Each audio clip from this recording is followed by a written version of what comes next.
quanto a preço. Essa palavra é muito boa, assim, né? Saber de onde vem o alimento, né? Como ele é produzido, quem produz. Que vejam que a solução para hoje, para tantas doenças, tantos males que existem hoje, é a agricultura orgânica. Me recorda aquela música Cio da Terra, de Milton Nascimento, que é uma música que coloca que afagar a terra, né? Conhecer os desejos da terra, né? E o cio da terra, que é a propícia estação, fecundar o chão. Esse trecho dessa música, ela remete muito à alma da agroecologia, que é aproximar cada vez mais a produção agrícola com o modo da natureza.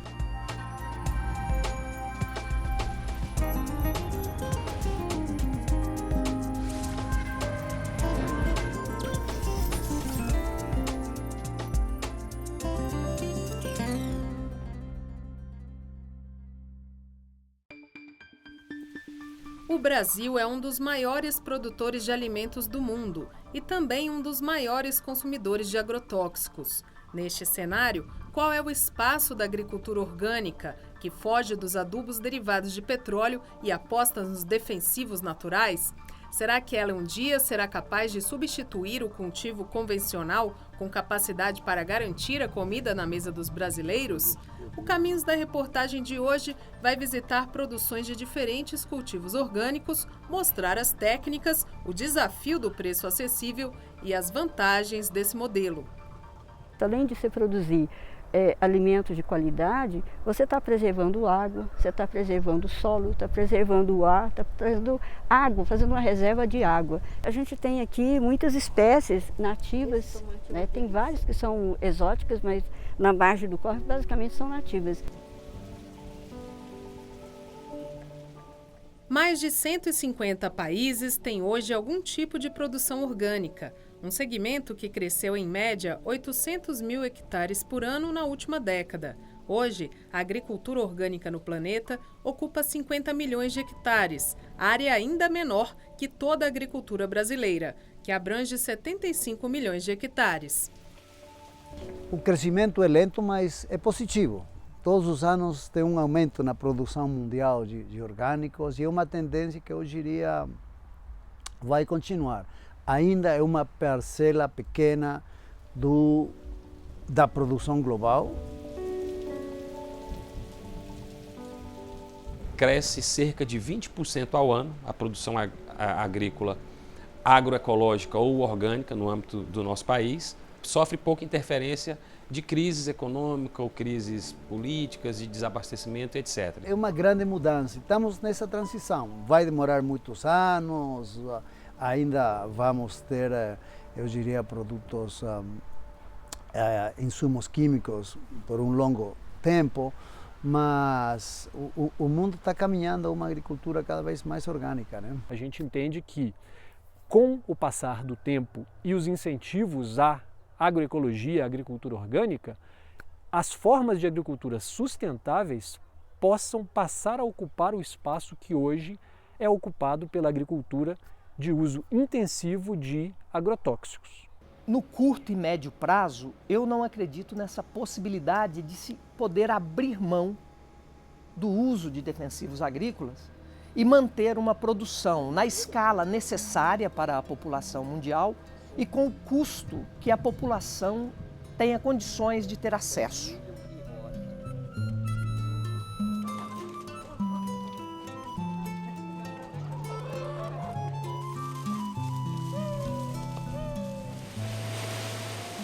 O agronegócio ele não produz comida, ele produz commodities, que é dinheiro, e é um pouco de alimento que vira ração, que não é consumido nem no Brasil, né? Então, a decisão política de você ter um país que produz alimentos já é uma revolução econômica também, né? Importantíssima. Só que isso é uma decisão política, de macropolítica, né? Uma proposta de mudar totalmente o modelo de cultivo de alimentos é a chamada CSA, comunidade que sustenta a agricultura.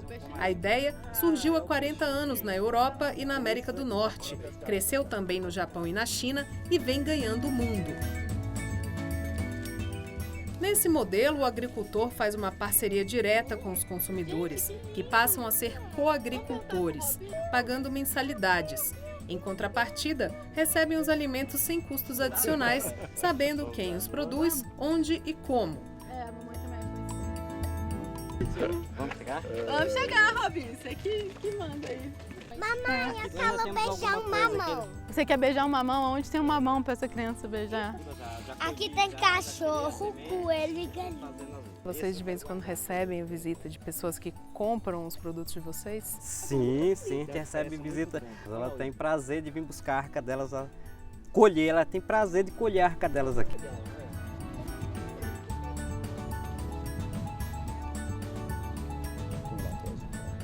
O produtor Robinho trabalha em parceria com a vizinha de assentamento, Deuseli, mais conhecida como Deusa. Em homenagem a ela, a CSA dos dois se chama Deusa da Abundância. Eu acho que a abundância é bom, tudo que é muito, né, que flui, né? É muito bom o nome. O CSA é tudo assim que eu tinha vontade de ter, assim, o contato com as pessoas, saber para quem vai o alimento. O que é aqui a vaquinha, quer ver? Ó, olha. Aí ela voando, tá vendo? Ela destrói bastante, mas ela deixa também para mim. Vaquinha é um besourinho, que ele é verde e amarelo, bem bonitinho, que é parecido com a joaninha. A vaquinha comeu o pimentão, então o coagricultor come a cebola, entendeu? Essas são as coisas do CSA, né? Se eu tivesse plantado para mim vender, para ir para a feira, eu ia ficar preocupada, poxa, um prejuízo tão grande e tal. É ruim o prejuízo, mas ela comeu ali, mas ela deixou muitos outros, entendeu? Ela comeu 2, 3 itens, mas a gente tem mais 10. Eles não estão preocupados porque eu não vou levar o pimentão que a vaquinha atacou. Eles estão preocupados em me ajudar a achar uma solução para o problema, entendeu? São pessoas assim, são pessoas que estão preocupadas com a forma de vida, de alimentação dele, da família e do próximo. Clarice e Juliana, coagricultoras da CSA Deusa da Abundância, usam as hortaliças no negócio familiar delas, a Urucum Marmitas Orgânicas. Elas cozinham tudo em casa, congelam, empacotam e distribuem por Brasília. Exatamente, ela é muito versátil. Já conheci a Deusa, já fazia parte do CSA. E a nossa família tem um pouco essa cultura do cultivar também. Aqui antes tinha horta, na casa da minha avó tem horta.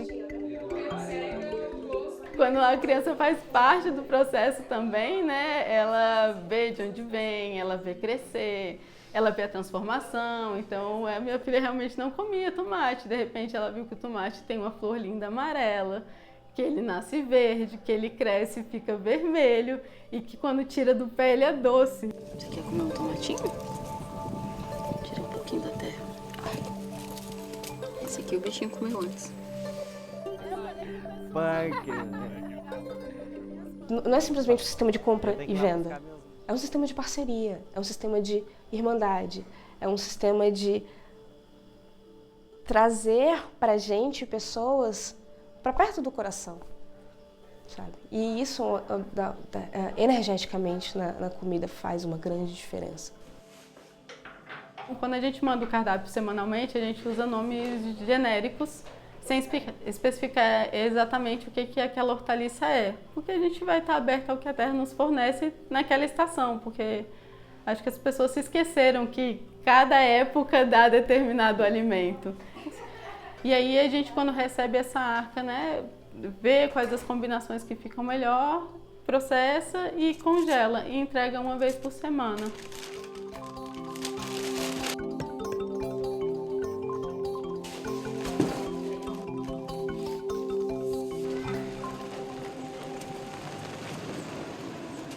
É uma preocupação minha comer orgânico, mesmo antes de ter começado a comprar os congelados. Então, acho que quanto mais natural for a nossa alimentação, melhor. Assim, mais certeza de que a gente vai estar se alimentando mesmo, né? E não ingerindo outras coisas que não são alimentos, né? Que a gente não sabe o que é.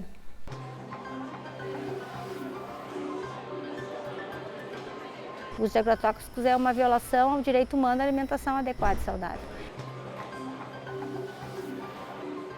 Pesquisadores dos Estados Unidos, de alguns países da União Europeia, indicaram a presença de agrotóxicos, resíduos de agrotóxicos, não só nos alimentos in natura, mas também nos alimentos ultraprocessados. No Brasil, análises coordenadas pela Agência Nacional de Vigilância Sanitária entre 2003 e 2015 revelaram a presença de resíduos de agrotóxicos, especialmente na laranja, no tomate e no pimentão. A Anvisa também encontrou resíduos de agrotóxicos proibidos no Brasil, em maior índice na farinha de mandioca, na goiaba, na couve e na abobrinha. E o produto que é aprovado no Brasil, ele é aprovado para ser utilizado dentro de determinados critérios, e sendo cumprido esses critérios, o risco é zero, não tem risco. O agricultor usa porque a erva daninha atrapalha a lavoura e ele precisa combater, porque a praga ataca a lavoura e ele precisa combater. E o agricultor, quanto menos produto, quanto menos defensivo ele comprar, melhor para ele, agricultor. A margem de renda dele deixa de cair quando ele usa menos insumos.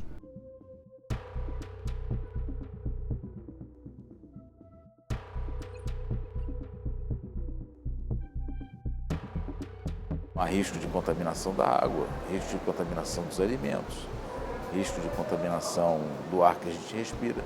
É um gravíssimo problema de saúde pública. Tem diversos estudos publicados aqui no Brasil que associam, que indicam um aumento de mortalidade por câncer, um aumento de crianças que nasceram com malformações congênitas, de mulheres que abortaram, nesses locais onde existe um alto consumo, um alto uso de agrotóxicos.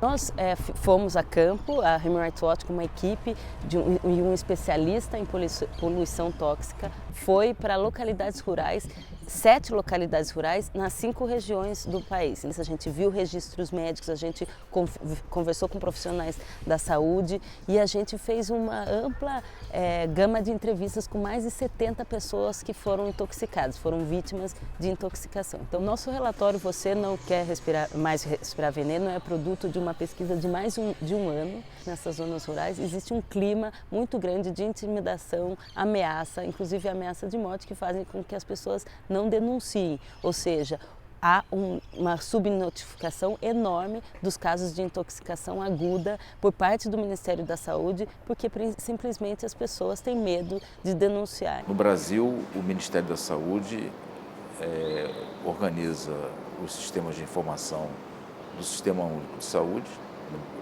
do Ministério, e nós temos registrados 100 mil casos de intoxicação de 2007 a 2017. O que a gente documentou foram sintomas como náusea, vômito, dor de cabeça, dormência nos lábios, dormência nas mãos, que são sintomas coerentes com a intoxicação aguda por causa da dispersão da deriva de agrotóxicos. As pessoas, elas sentem esses sintomas logo depois do agrotóxico ser pulverizado nessas plantações, seja porque o vento leva os agrotóxicos e elas acabam respirando, ou seja porque esses agrotóxicos evaporam e passam também a afetar suas casas, as suas escolas.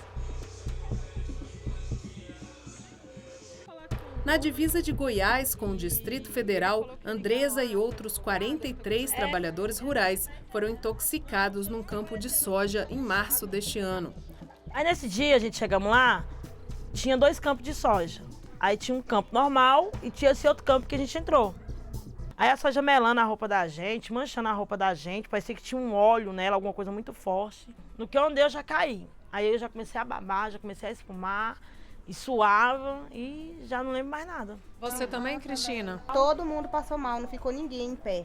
Me falaram que eu tive 2 paradas cardíacas, foi o que me contaram depois que eu voltei em si, né? Depois que eu acordei. Até as roupas estavam envenenadas, os médicos estavam passando mal, os médicos não suportavam ficar perto da gente. Banhou todos nós. Aí colocou a gente na medicação e infelizmente a gente não pode ficar lá dentro do hospital.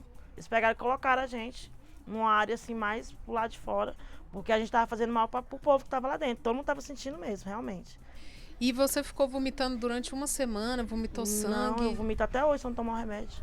E quem que fornece esses remédios para vocês? A empresa estava fornecendo, mas o nosso acordo acabou com eles. E agora? Esses remédios são caros, são muitos, né? Agora, só Deus mesmo. Não tem o que fazer, não tem de onde tirar. Tudo que eu tenho é veneno. Tudo que eu tenho é veneno, tá entendendo? Tem condição pra gente usar o banheiro pra fazer xixi, a outros tem que tomar remédio. Porque o corpo não faz mais sozinho.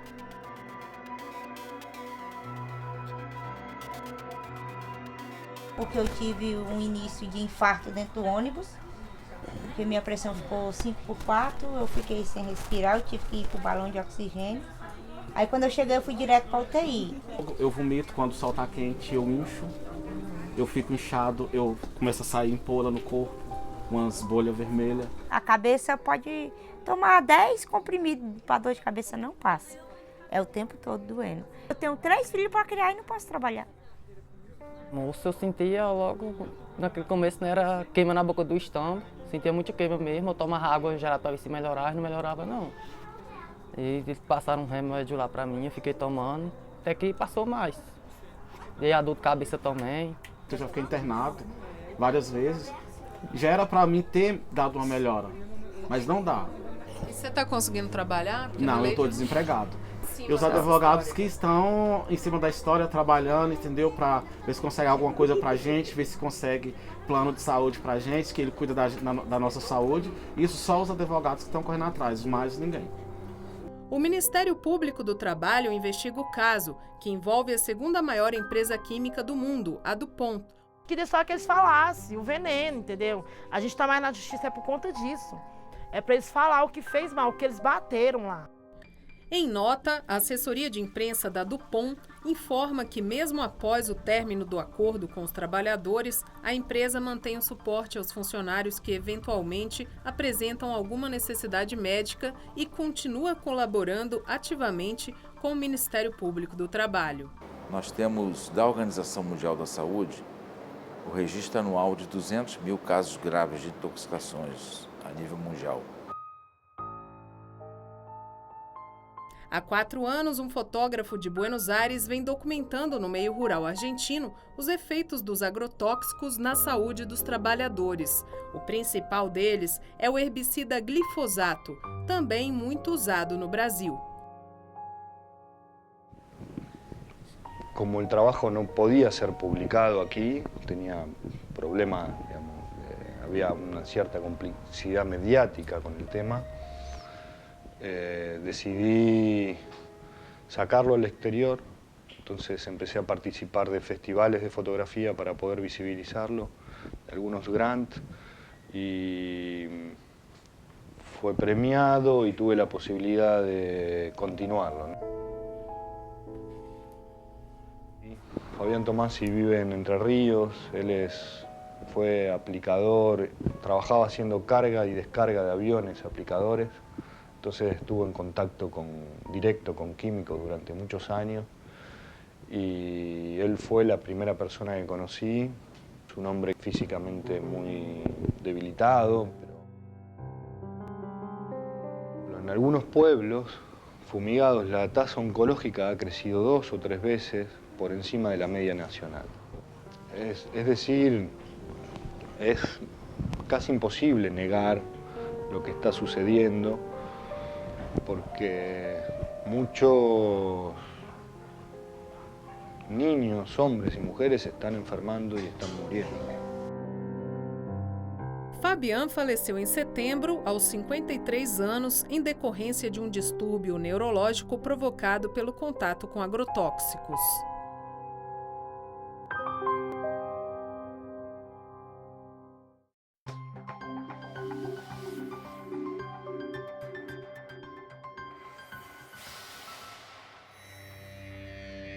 Atualmente, 2 projetos de lei sobre agrotóxicos tramitam no Congresso Nacional. Um deles, de iniciativa popular do ano de 2016, institui a Política Nacional para a Redução dos Agrotóxicos e prevê medidas para estimular a produção agrícola sustentável. A outra proposta, de 2002, altera a forma de avaliar registros de agrotóxicos no Brasil. Dentre as várias modificações que o projeto faz à lei atual, uma das que chama a atenção é, de certa maneira, a preponderância da ação do Ministério da Agricultura em relação ao Ministério da Saúde e ao Ministério do Meio Ambiente. Por mais força de vontade e boa vontade tenha um técnico da agricultura em analisar todas as dimensões da toxicologia dos agrotóxicos, o campo de conhecimento dele é limitado para fazer uma avaliação no aspecto da saúde, no aspecto do meio ambiente. A CNA defende a mudança do modelo de registro de defensivos no Brasil ao colocar um tempo de aprovação de um pedido de registro, seja ele de produto genérico ou de molécula nova, num patamar de 8 a 10 anos de espera, é absolutamente fora da razoabilidade e do padrão dos outros países. Por exemplo, Estados Unidos, média de 2 anos para molécula nova, produto genérico, 1 ano. O Canadá, a mesma coisa. Molécula nova é extremamente importante para a agricultura, principalmente quando se tem uma molécula nova menos tóxica do que aquelas que estão no mercado. O projeto de lei em questão propõe também uma mudança de nomenclatura de agrotóxicos para defensivos fitossanitários e produtos de controle ambiental. O agrotóxico que ele faz é matar uma espécie para fazer com que outra possa se reproduzir. Só que o uso indiscriminado pode trazer problemas para as espécies que não se quer afetar, como inclusive o ser humano. A mudança do nome não vai diminuir o tamanho do problema.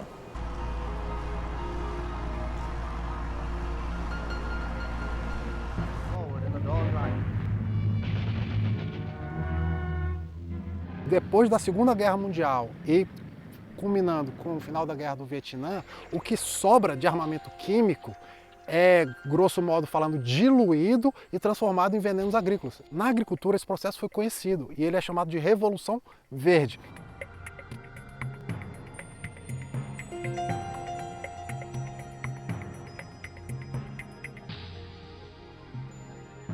No passado o senhor ajudou a trazer o agrotóxico para o Brasil, foi isso? Ajudei. Porque eu vim da Revolução Verde, que tinha produção, para que não acontecesse a mesma coisa que tinha acontecido nas 2 grandes guerras, falta de comida no mundo.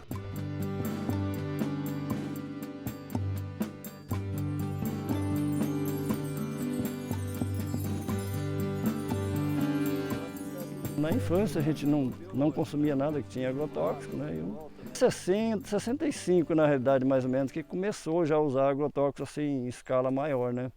Mesmo os pequenos produtores já usavam e sem cuidado nenhum, né?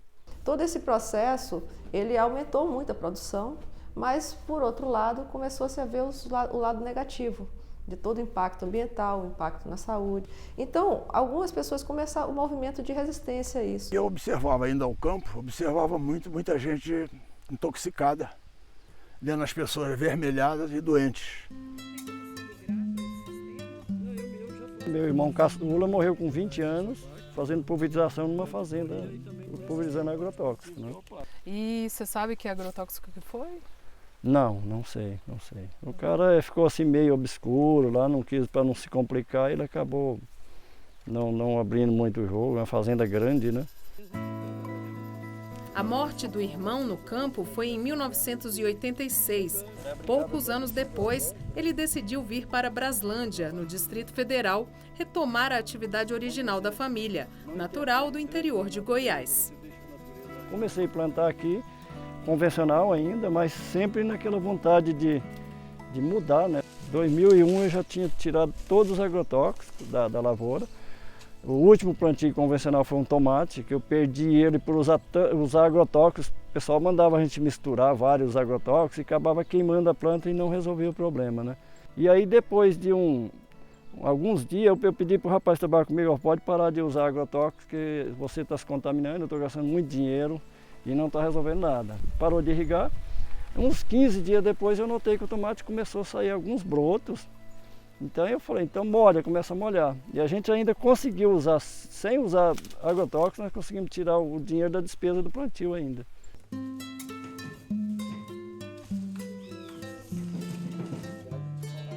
Os antigos agrônomos achavam que a química era a solução para o controle das doenças, das pragas, não? Mas agora, com também a ciência, a tecnologia, vão se descobrindo novas formas de produzir.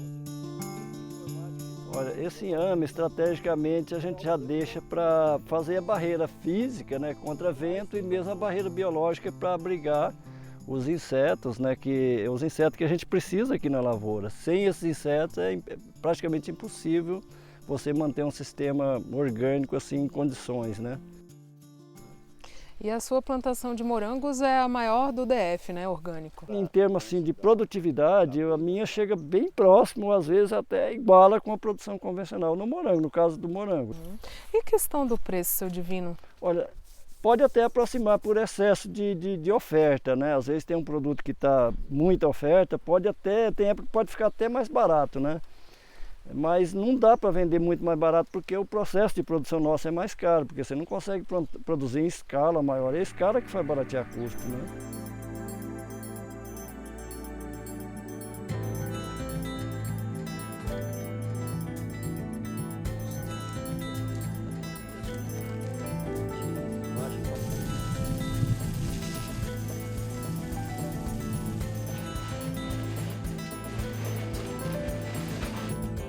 É o chamado bocache, né?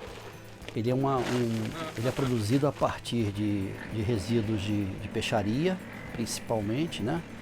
Cinza, leva vegetais, né? Essa colheita de material orgânico. Um produtor orgânico ele vai usar um composto, um esterco. Um produtor convencional ele vai usar, por exemplo, uma adubação química, um nitrogênio sintético. O orgânico ele vai estar ligado à questão ambientalmente correta, socialmente justa e sem uso de produtos sintéticos. Um dos métodos usados no sítio do José Cler, aqui no Distrito Federal, é borrifar nas plantas a água do tanque de peixes. Nós temos aqui cerca de 1.000 peixes aqui, pequenos ainda, em que nós alimentamos com ração e eles nos dão de volta essa água, como são as fezes e a urina do peixe, né? Ela se transforma não só em nutriente, mas como também nos ajuda a combater determinado tipo de inseto. A água de irrigação dele, de um produtor convencional, pode estar contaminada por coliformes, enfim, ele sendo orgânico ou sendo convencional. A questão é que no orgânico, por ele estar certificado, existe um controle por trás disso. Existe uma certificadora que está fazendo a validação desses pré-requisitos. Muitas vezes, numa produção convencional, se ela não é certificada por algum outro selo de produção convencional, pode ser que o produtor não está se atentando a esse detalhe. E eu tenho que garantir para o consumidor que aquele produto foi produzido de acordo com as técnicas. E aí só o caderno de campo pode provar isso. Então a anotação é diária e permanente. Com a certificação por auditoria, o produto ganha o selo Orgânico Brasil e pode chegar aos supermercados. Agora é evitar exposição a resíduos de agrotóxicos de outros produtos da loja. Nós temos um colaborador, principalmente da parte de verduras, frutas e verduras, que ele é responsável por garantir a exposição desse produto na loja e fazer com que ele não se misture com outro. Mesmo assim, principalmente a folhagem, que ela vem só com um saquinho. Começamos a observar que a maioria dos clientes eles vem muito procurando orgânico. fazendo esse pedido, tanto no nosso Express, assim como no chão de loja, né? Tanto que nós aumentamos muito o espaço de exposição desse produto para deixar mais visível para o cliente.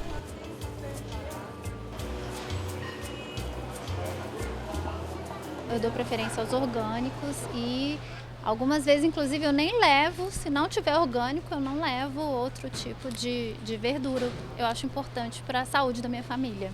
Ficou mais fácil de achar nos mercados e os preços já estão mais acessíveis. Apesar de, às vezes, ainda estar um pouquinho mais caro, né?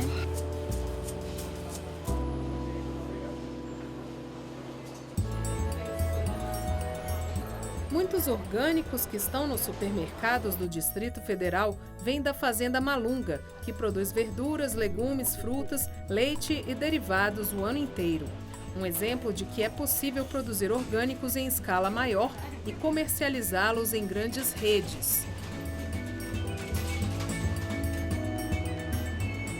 Esse é o espaço de produção dos nossos biofertilizantes, né? Se usam algumas bactérias, né, para fermentar e produzir essas caldas que servem tanto na parte nutricional como na proteção contra pragas, insetos.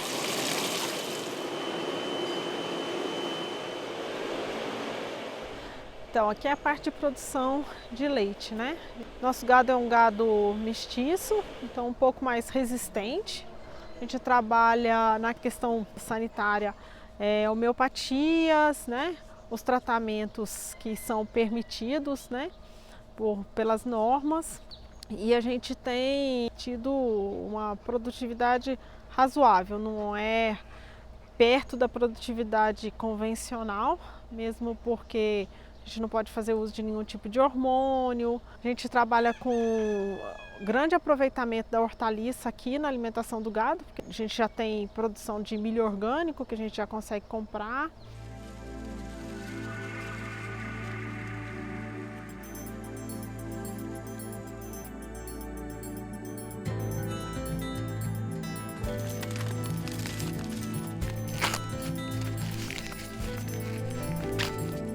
Então, isso aqui é para mostrar que é viável se produzir milho orgânico em grande escala. Então, é um milho extremamente saudável, tá? Não tivemos infestação nenhuma, tá? Olha que beleza, milho maravilhoso. Tem uma bactéria que você aplica ela na lavoura do milho, ela vai direto no intestino da lagarta, 2 horas depois, as lagartas estão todas mortas na sua lavoura. Então hoje você tem muitos produtos biológicos que você pode combater as pragas, né, oriundas da própria natureza, né? Nós estamos num processo de transição. Hoje a propriedade, nós estamos aí com 40% de orgânico e 60% de convencional, tá? Esse ano, já para esse plantio agora, já devemos ficar 50%. A ideia é que nos próximos 3 anos a gente fique 100% orgânico. Hoje, por exemplo, eu consigo produzir cana orgânica mais do que cana convencional. Você tem uma demanda maior do que a produção. Então não está difícil você comercializar seu produto. Não é difícil.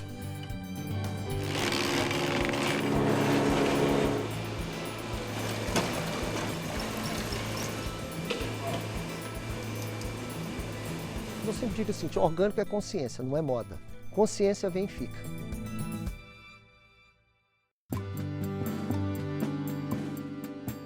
Banana, mamão.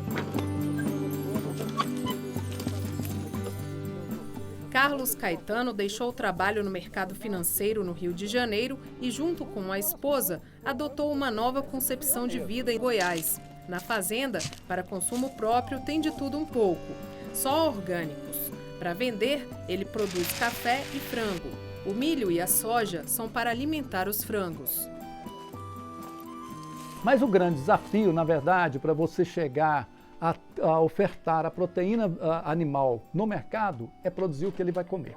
Hoje, nós comercializamos no atacado o nosso frango a R$ 15,30 o quilo. O frango convencional, você muito facilmente vai encontrar nos supermercados a R$ 4, R$ 5 o quilo. por causa do alimento que você precisa produzir para entregar para o frango. Porque produzir o frango, propriamente dito, não é um grande desafio. Eu aqui tenho, por exemplo, eu tenho indicadores aqui muito melhores do que a avicultura convencional. Minha mortalidade é menor. Eu não uso antibiótico, não uso nada. Come o besouro, lagarto, essas coisas, tudo que galinha caipira, como se fosse uma galinha caipira mesmo, come, né? Que é a criação caipira. Não fica confinado, não. Com 21 dias ele passa a sair pela postinha portióleo, aí fica até a noite eles entram, dormem dentro da baia, aí de manhã cedo, 6 horas, ele está solto de novo.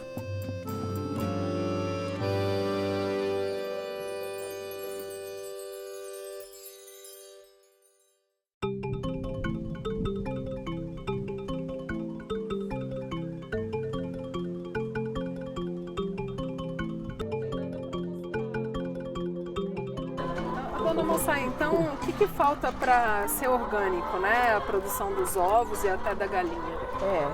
Eu acho que falta um bom pedaço de caminhada ainda. Mas pela legislação do ovo orgânico, você tem que ter cerca de 85% da base alimentar dele certificado como produto orgânico. Depois que você colhe o ovo, o que você faz com ele? Qual o cuidado, como que você trabalha com esse ovo? Porque o ovo, ele tem a casca do ovo, ele permite trocas, né? Então você tem que ter um entreposto em que você tem todas as técnicas de manejo observadas, esse conjunto que vai te dar base para você solicitar uma certificação. Tem 2 caminhos. Aquela certificação privada, onde ele vai lá, contrata a empresa e é avaliado, e em cima dos critérios de avaliação ele recebe a certificação. E um outro que é esse, por organismos que a gente chama de OCS, né? Organismos sociais, onde a própria associação se responsabiliza pela auferição dos parâmetros que o produtor tem que seguir para que aquela produção seja considerada como orgânica.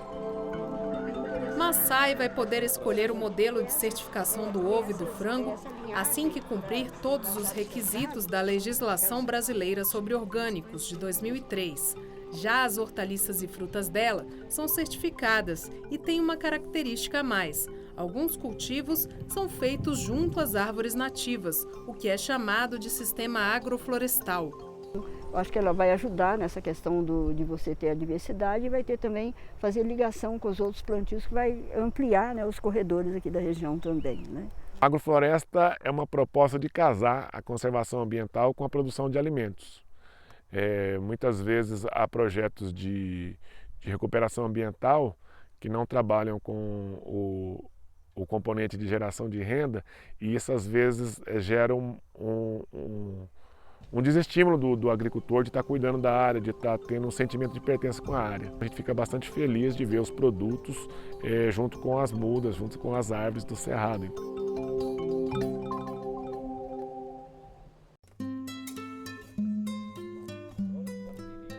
E Dalércio também cultiva em área vizinha ao cerrado. Na natureza, ele descobriu as propriedades alimentares de algumas plantas esquecidas ou até mesmo desconhecidas.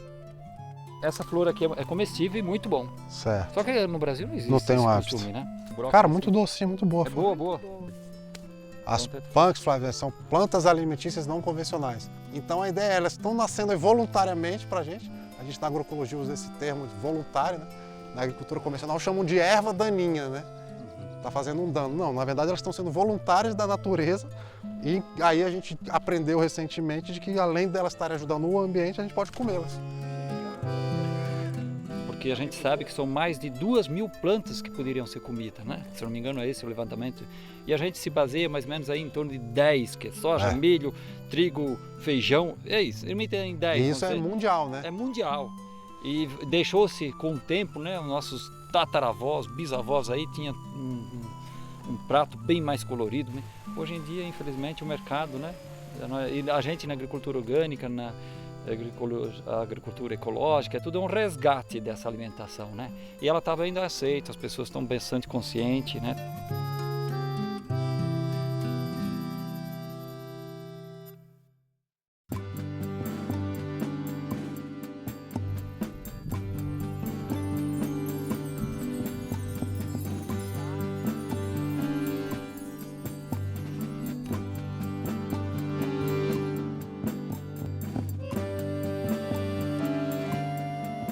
Paraíba é um estado que tem uma grande vocação agrícola.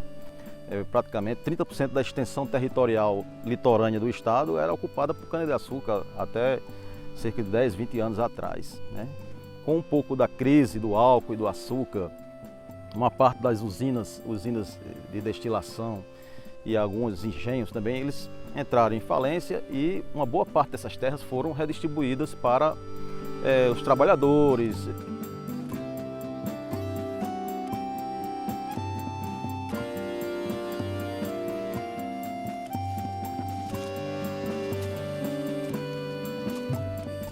Foi dividido pela UINCRA. Eu tive direito a uma posse, que é essa que eu estou aqui trabalhando, né? E nisso já faz 36 anos que estou aqui. Sempre produzindo orgânicos, agroecológicos? Aí o que eu produzo, o inhame, macaxeira, banana e coisa assim de folha, hortaliça, o coentro, alface, um pimentão, cebola de folha, as minhas culturas sempre são essas.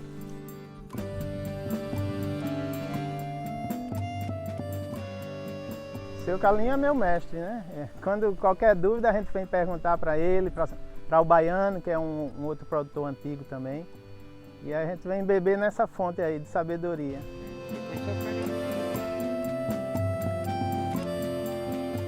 É uma prática essencialmente agroecológica, porque ali você tem um saber intergeracional, que passa de pai para filho para neto, você não usa veneno, você obedece e dialoga com todos os ciclos da natureza. Olha, eu vejo que o estado da Paraíba hoje é uma referência. Nós precisávamos produzir uma dieta para aves e para pequenos animais que fosse rica e que atendesse às necessidades de proteína. Então a palma forrageira, por exemplo, ela tem em torno de 4% de proteína. A gente teve a ideia de misturar, né, picar, triturar essa palma, utilizar um processo de enriquecimento, onde foi colocado um pouco de biofertilizante como inoculante, biofertilizante líquido. Utilizando os próprios carboidratos da palma, ele consegue elevar o teor de proteína, né, que chegou a 16%.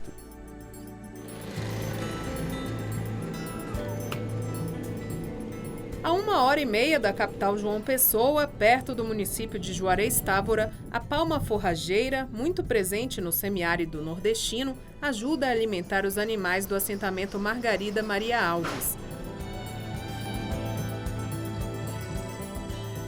Aqui, a criação é para consumo próprio. A principal fonte de renda é o algodão orgânico, naturalmente vermelho, exportado para diversas partes do mundo. Isso aqui foi uma conversa que eu ouvi o camarada dizer que a gente ia plantar esse algodão. Ele trabalhava lá dentro do INCRA, LDA, né? E lá ele disse para mim que a gente ia plantar um algodão vermelho. Eu digo, rapaz, como é que vai plantar algodão vermelho? Rapaz, onde é que existe algodão vermelho? E depois chegaram com a semente para a gente plantar. Aí, porque a gente começou a plantar, esse daqui é a produção da gente. A gente não quer outro algodão aqui mais. Mas foi preciso muita determinação, esforço e pesquisa para resgatar esse cultivo histórico do povo paraibano. O estado da Paraíba já foi o maior produtor brasileiro de algodão e exportador também. Após a época dos anos 80, quando foi atacada pelo bicudo do algodoeiro, que foi uma praga que veio praticamente introduzida dos Estados Unidos para o Brasil e entrou diretamente aqui na Paraíba, por meios que a gente não conhece ainda, não foi muito bem explicado isso. Como era uma cultura de pobres, pessoas que tinham produtores carentes, que produziam com baixa tecnologia de input externo, eles passaram a ser obrigados a ter que adquirir insumos como inseticidas de alto custo e utilizar em inúmeras pulverizações, o que ocasionou, de certa forma, a insustentabilidade do cultivo. No caso aqui do assentamento Margarida Maria Alves, em 99, depois de uma seca muito grande, a Embrapa procurava também uma alternativa para melhorar o rendimento da propriedade. E aí foi que veio a história da minusina, né? Ou seja, o agricultor não vai vender o algodão em rama diretamente, mas vai vender a pluma, né? E com isso, naquele início ainda era convencional, né? E depois, com o tempo, vários compradores, o mercado começou a dizer, é possível se produzir algodão orgânico, né? E aí a gente começou exatamente esse trabalho de pesquisa, algumas tecnologias, e mostrou que é possível sim produzir algodão orgânico nessa área da agricultura familiar. E quando foi no ano de 1997, aí houve a proposta, né, para a gente vir fazer parte aqui dessa propriedade que ia ser desapropriada, se a gente se interessava para vir para cá, para a gente resgatar a cultura do algodão, né, que ninguém queria mais plantar por causa da peste do bicudo, que já tinha sido erradicado, né, ninguém plantava mais algodão. Aí a gente começou nesse projeto até hoje. A gente sempre batalhou pelo um preço justo, né? Pelo um pagamento em dia. O controle da praga, do bicudo, a gente mudamos o tipo de plantação, a época de plantar. A gente plantava aqui no mês de março, é o tempo de plantar. Agora a gente está plantando em junho, porque esse que ele produz, a produção da praga, diz que é no mês de maio. Aí a gente teve que mudar a rotação da plantação por causa disso.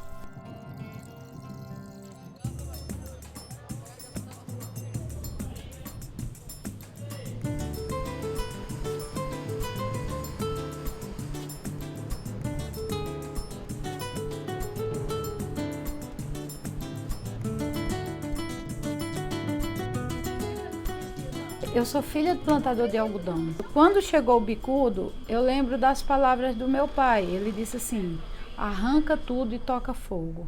Na minha propriedade não vai entrar uma gota de veneno. E daí chamou a gente e disse, a partir de agora a vida vai ficar mais difícil. A renda do algodão acabou. A família andou e eu fiquei com aquilo e sempre acompanhando essa questão de veneno. Proprietários que morriam envenenados, eles ficavam desesperados vendo a safra se perdendo e ficavam aplicando veneno. E daí passou, fui estudar, vou fazer uma pós-graduação em engenharia de produção e aí me encantei com a indústria. E eu sempre já gostava de moda. Eu montei minha empresa e comecei a fazer moda.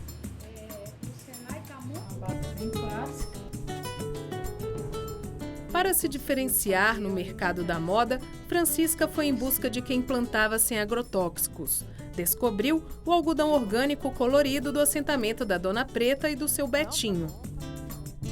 Eu disse, e se eu comprar o lote que vocês têm estocado? Aí eles disseram, mas a senhora compra por quanto? Eu digo, não sou eu que vou dizer o preço, é vocês que vão me dizer.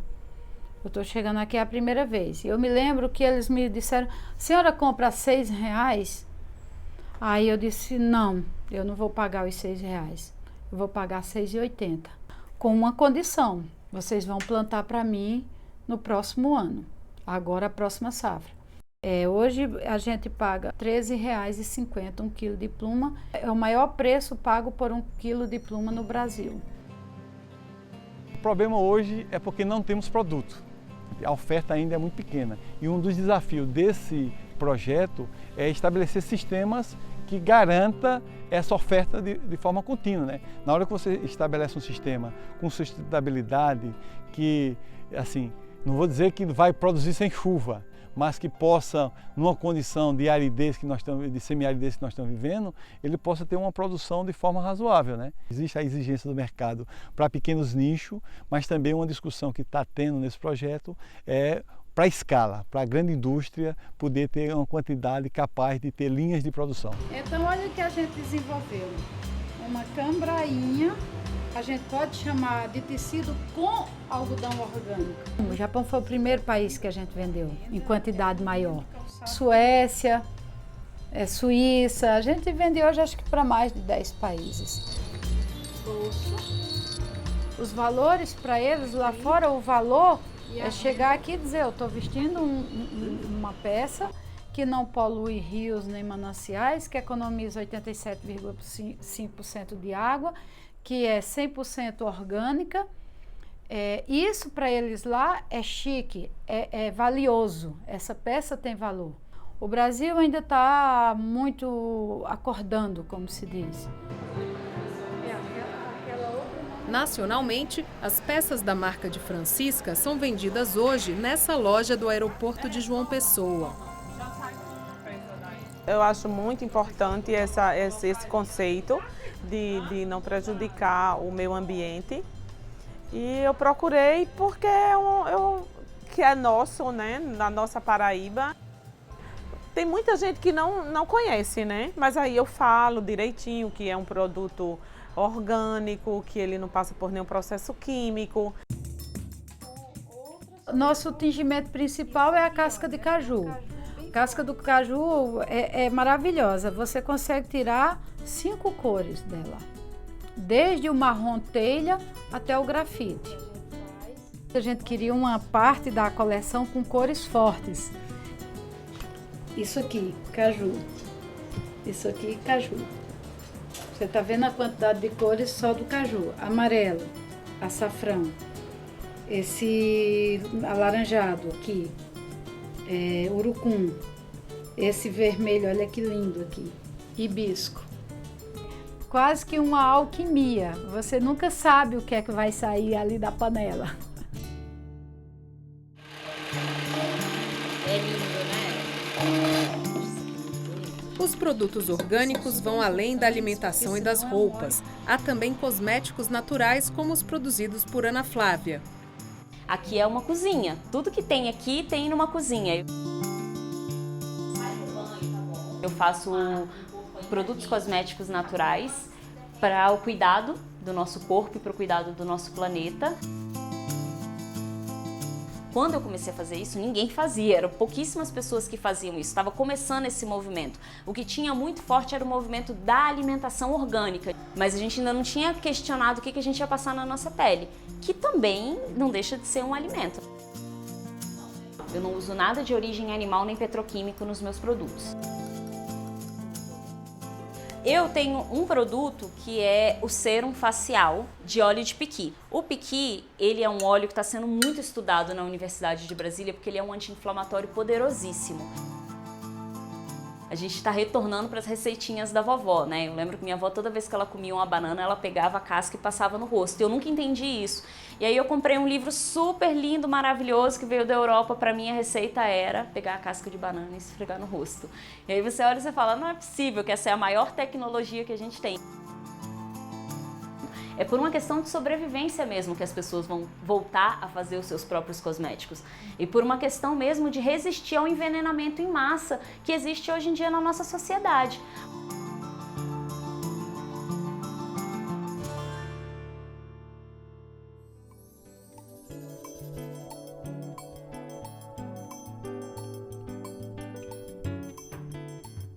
A cachaça orgânica também desperta a atenção dos consumidores. E é essa bebida que tem dado orgulho ao empresário Galeno Monte. A gente já tinha cachaça e surgiu a ideia do orgânico. Para a gente receber a certificação de orgânico, nós passamos 5 anos desintoxicando a terra, até receber o certificado em 2003. Como a gente é do interior, a gente fez a opção de ir para o lado orgânico e fugir do convencional, fugir do que tem um agrotóxico, dos venenos. A gente tem hoje, aqui na nossa adega, uma quantidade de 1.500 barris de carvalho com a capacidade de 220 litros. Então eu tiro 25%. O resto evapora, é perda da cachaça, mas é ganho na qualidade. Hoje eu tenho cachaça com 13 anos. A cachaça nossa tem um preço de mercado e com selo de orgânico, porque a gente tem que enxugar o lucro. Eu não falo competir preço com a cachaça industrial, eu falo competir com a cachaça de alambique, cachaça artesanal. Mas a gente foi recompensado. Esse ano nós ganhamos 4 medalhas de prata nos Estados Unidos, um duplo ouro nos Estados Unidos, ganhamos duplo ouro na Europa. Eu não sabia que tem cachaça produzida de maneira orgânica. Acho isso muito legal. Uma maneira de gerar a qualidade do produto e manter uma coisa mais artesanal. Eu gostei muito da cachaça também.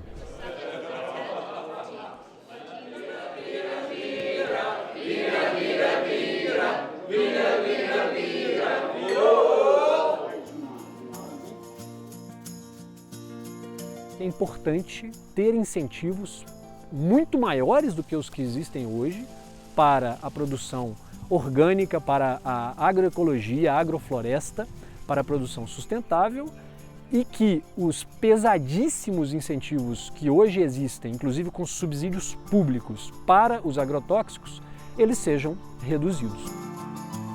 Será que se nós tivéssemos um volume de recursos semelhante, nós não teríamos já desenvolvido também tecnologias adequadas para elevar a produtividade com um custo razoável da produção orgânica?